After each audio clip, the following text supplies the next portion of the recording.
하나님의 뜻이 중요한 이유는 오직 그의 뜻만이 가장 선하고 지혜롭고 거룩하고, 하나님이 하시는 모든 일은 그의 뜻에서 흘러나오며 결국에는 하나님의 뜻이 이루어지기 때문입니다. 젊어서는 하나님의 뜻을 찾으려고 애를 많이 씁니다.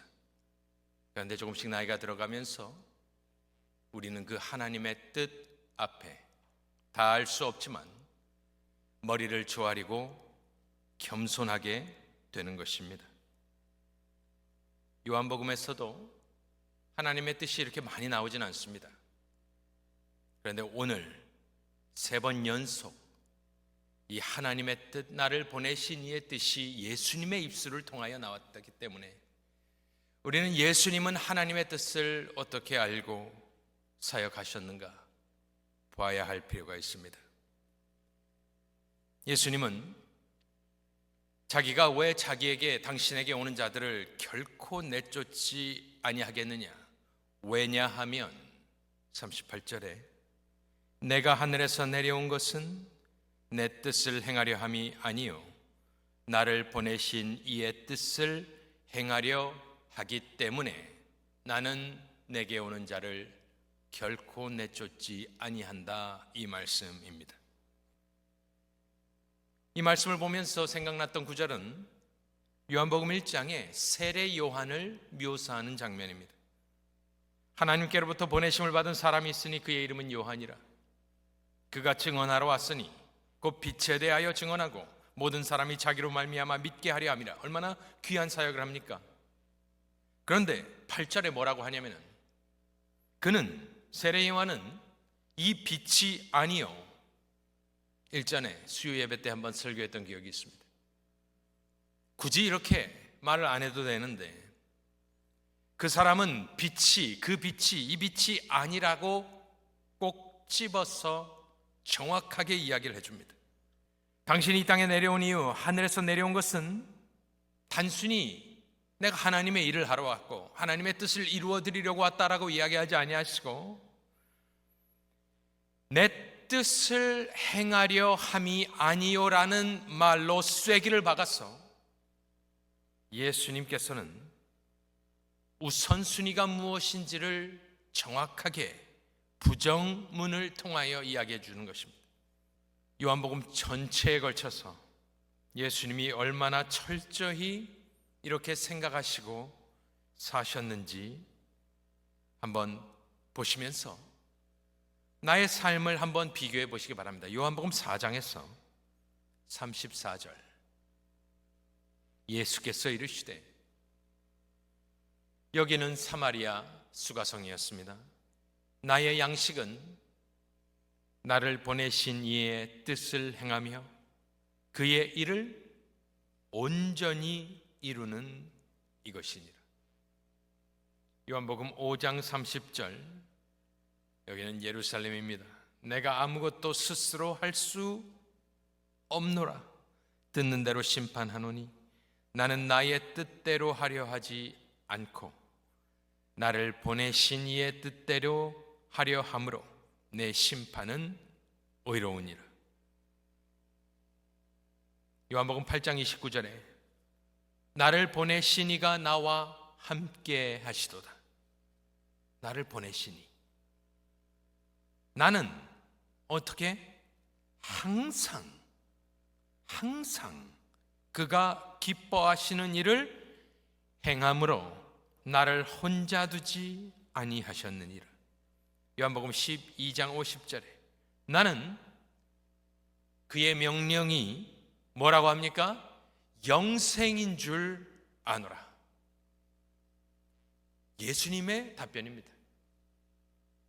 우리는 하나님의 명령을 어떻게 생각합니까? 옵션이라고 생각하지 않습니다. 예수님은 당신의 입으로 나는 그의 명령이 영생인 줄 아노라. 그러므로 내가 이르는 것은 내 아버지께서 내게 말씀하신 그대로니라 하시니라. 요한복음 14장 31절에 보면 오직 내가 아버지를 사랑하는 것과 아버지께서 명하신 대로 행하는 것을 세상이 알게 하려 한다 말씀하셨습니다. 이 발언들을 쫙 모아보면 예수님은 어떠한 분이냐? 요즘 저는 이 요한복음을 보면서 예수님이 어떤 분인지를 알아가는 것 같습니다. 예수님이 어떤 분이냐? 이 말씀들을 종합해 보면 예수님은 이 땅을 사시면서 걸어다니시며 사역하는 동안에 그 머릿속에 하나의 생각밖에 없었습니다. 그것은 아버지의 뜻을 행하는 것. 그것이 그분의 존재 목적이었습니다.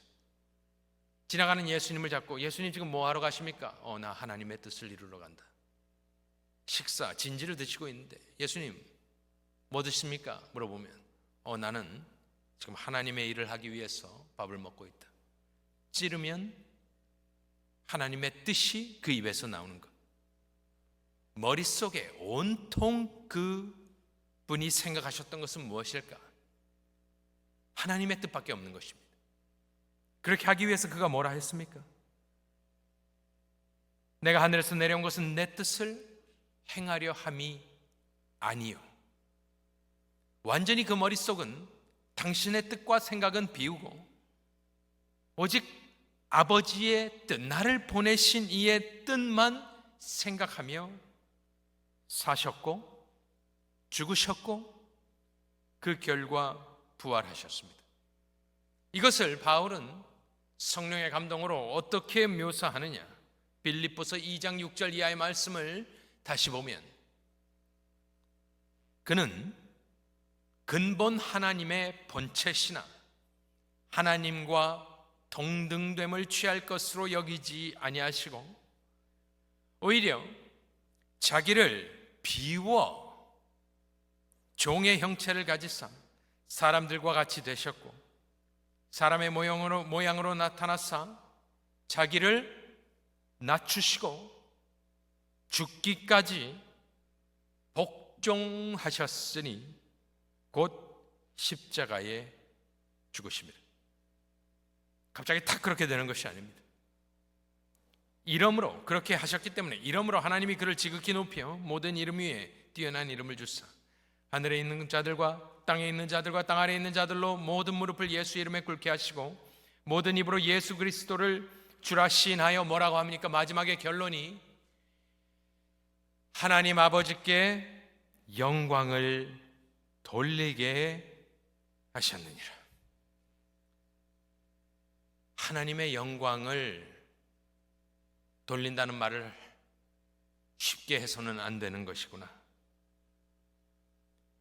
예수님의 뜻이 완전히 사라지고 하나님의 뜻으로 채워졌을 때, 그렇게 사셨을 때 그 결과 하나님께서 영광을 받으셨구나. 우리에게 필요한 것이 무엇인가? 하나님의 일에 열심이 아닙니다. 열심을 내고 하나님의 뜻을 이루어드리는 게 중요한 것이 아닙니다. 그 전에 선행되어야 되는 것이 무엇이냐? 예수님처럼 내 자신을, 내 뜻을, 내 생각을, 내 경험을, 내 영광을, 내 이름을 완전히 못 박는 것.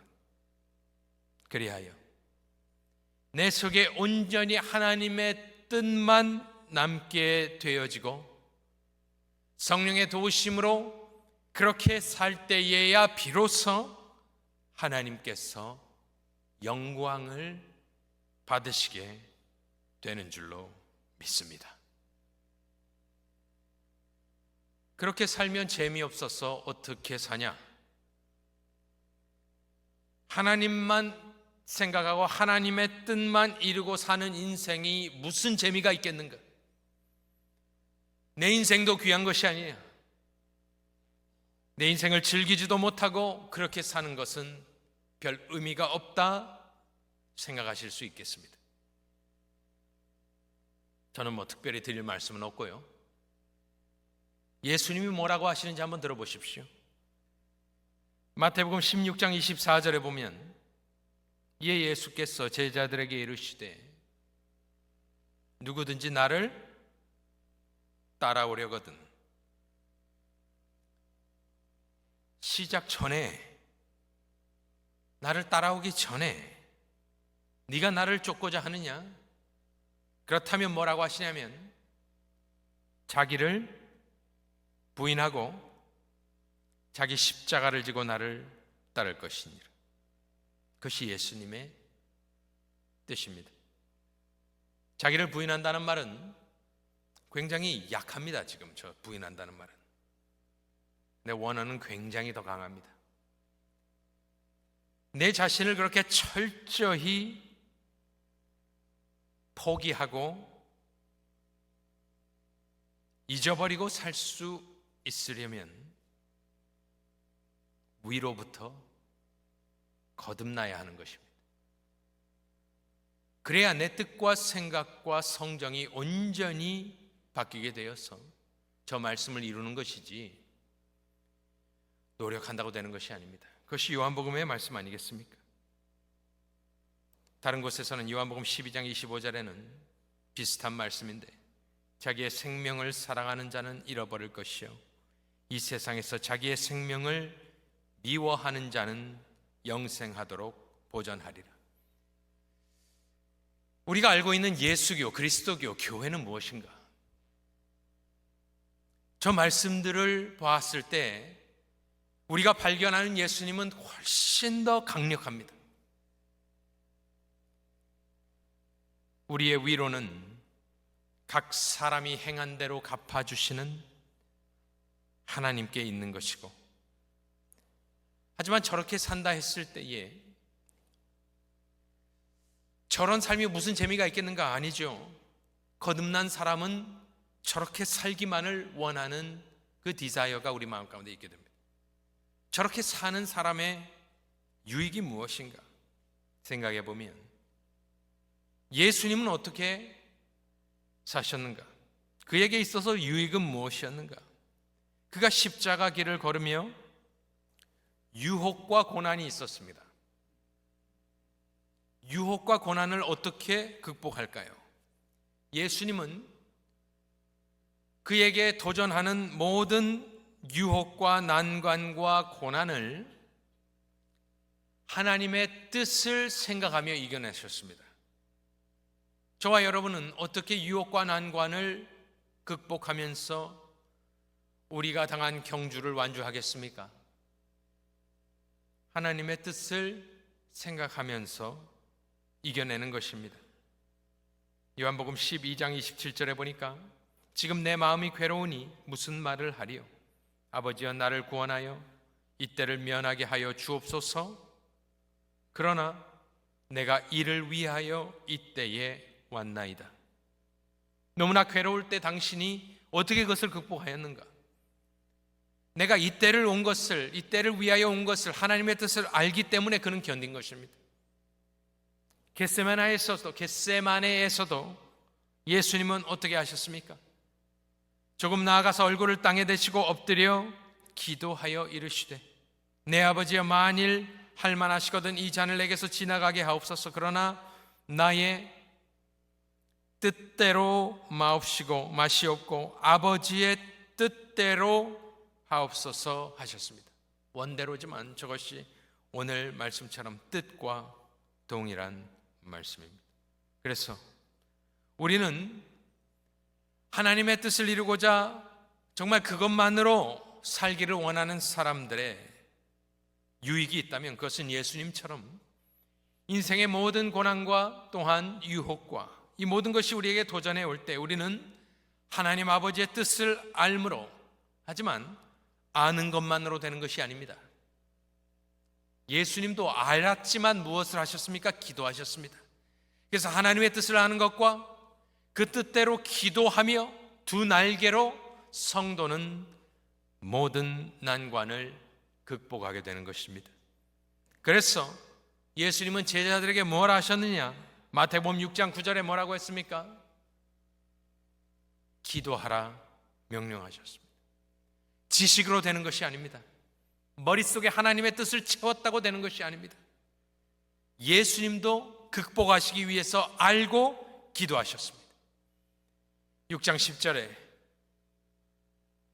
한국말로는 나라가 이렇게 되어 있지만 영어와 또 원문에는 당신의 왕국이 임하심이, 당신의 뜻입니다. 그냥 뜻이 아닙니다. 당신의 뜻이 하늘에서 이루어진 것 같이 땅에서도 이루어질 것이다 명령어로 되어 있습니다. 그렇습니다. 우리는 아까 찬양한 대로 내 모든 소원 기도의 제목 예수를 닮기 원한다, 성도의 고백일 것입니다. 그러시다면 오늘 말씀처럼 내 뜻도 하고 하나님의 뜻도 하는 것이 아니라 내 뜻을 행하려 함이 아니요 나를 보내신 이의 뜻을 행하려 한다 고백하시며 사시는 참된 그리스도의 제자들 되시기를 간절히 축원합니다. 그것이 첫 번째 우리 마음속에 기억해야 될 부분입니다. 두 번째는 그 뜻이 무엇이냐? 39절에 나옵니다. 나를 보내신 이의 뜻을 행하려 하는데 그것이 무엇이냐? 나를 보내신 이의 뜻은 이것이다 하면서 두 가지가 있습니다. 하나는, 첫 번째는 내게 주신 자 중에 내가 하나도 잃어버리지 않는 것이 나를 보내신 이의 뜻이기 때문에 내게 오는 자는 내가 결코 내쫓지 아니하겠다라는 말입니다. 하나님의 뜻이니까 하나도 잃어버리지 않는 것. 두 번째는 마지막 날에 내가 그 사람들을, 그를 다시 살리는 것이 아버지의 뜻이고 나를 보내신 이의 뜻이다. 이렇게 두 가지를 이야기해 주었습니다. 내게 주신 자 중에 내가 하나도 잃어버리지 아니하려면 요한복음 10장 11절처럼 선한 목자는 양들을 위하여 목숨을 버리거니와 그의 죽음은 그래서 유효합니다. 아버지께서 그에게 주시는 자를 정확하게 아시고 구원하시기 때문에 그렇습니다. 또한 요한복음 10장 28절의 말씀처럼 내가 그들에게 영생을 주노니 영원히 멸망하지 아니할 것이요 또 그들을 내 손에서 빼앗을 자가 없느니라. 하나도 잃어버리지 아니하려면 그의 죽음이 정확하게 그 사람에게 유효하게 적용이 되어야 될 것이고, 한번 그렇게 죽은, 그를 위하여 죽은 그의 죽음은 그 어떤 누구도 그의 손에서 우리를 뺏어갈 수 없을 때에야 잃어버리지 않지 않겠습니까? 그것이 하나님 아버지의 뜻이다 말씀을 하셔서 요한복음 18장 9절에는 끝까지 무엇이라 하시냐, 이제 예수님이 배신당하고 배반당하고 십자가를 지시기 바로 전에 뭐라 하시냐면은 18장 9절에 이는 아버지께서 내게 주신 자 중에서 하나도 잃지 아니하여 싸움나이다 하신 말씀을 응하게 하려고 그는 십자가를 지러 가시게 되는 것입니다. 그 머릿속에, 예수님의 그 마음속에 항상 그는 하나님의 뜻만을 생각하며 특별히 자신의 양들을 생각하며 하나도 잃어버리지 아니하겠다 생각하시며 사셨습니다. 그것이 아버지의 뜻이었고 그것을 온전히 이루신 우리 예수님이 되시는 것입니다. 그런데 오늘 본문에 두 번째 뜻이 나와 있는데 그것은 40절에서도 반복이 됩니다. 뭐라고 하냐면은 하나도 잃어버리지 아니하고 그 다음에 뭐냐, 마지막 날에 다시 살리는 이것이니라. 40절에도 내 아버지의 뜻은 두 번째로 또 이것이니 마지막 날에 내가 이를 다시 살리리라 하시니라. 하나님 아버지의 뜻, 그를 보내신 이의 뜻은 하나도 잃어버리지 않고 천국에 잘 보내는 것이다 이야기하지 않았습니다. 두 번, 다시 한번 강조하면서 말씀하는 것은 아버지의 뜻은 무엇이냐? 하나도 잃어버리지 않는 것도 중요하지만 마지막 날에 다시 살리는 거랍니다. 그냥 천국에 집어넣는 것이 아니라 마지막 날에 내가 이를 다시 살리리라. 2번, 마지막 날에 살리리라, 마지막 날에 살리리라. 아, 그렇구나. 아버지 구원 계획의 끝은 부활 생명이구나 깨달을 수 있습니다. 즉 하나님 아버지의 뜻은 무엇이냐? 죄인을 구원해서 천국에 집어넣는 것이 아니라 저와 여러분을 다시 살려내셔서 당신과 영원토록 교제하며 우리로부터 찬송을 받으며 우리와 영원토록 같이 살고 싶은 것이 우리 하나님 아버지의 뜻인 것입니다.